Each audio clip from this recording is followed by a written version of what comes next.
Сәлеметсіздер ме балалар? Ана тіл сабағы 18-ші сабақ. Ең алдымен каналға жазылып аламыз. Сабағымызды бастайық. Бірінші жаттығу: өлеңді тыңда, жаттап ал. Ел таңбасы елімнің. Ел таңбасы елімнің.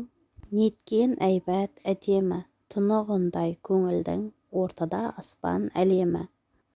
Құт береке шаңырақ, орын алған ол төрден. Қанатты қос арғымақ, екі жақтан көмкерген.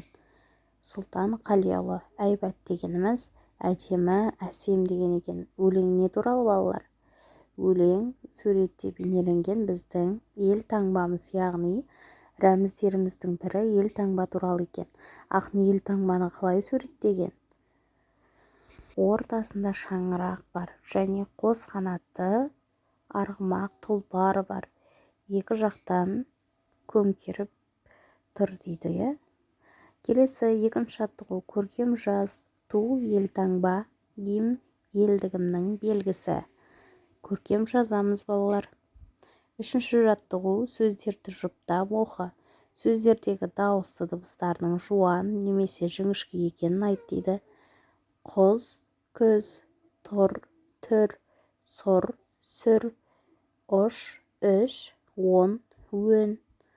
Төртінші жаттығу: жатқа жаз. ұн, үн, қапта ұн, құста үн. Жатқа жазып аламыз балалар. Сау болыңдар. Каналға міндетті түрде тіркеліп лайк басып кетіңдер.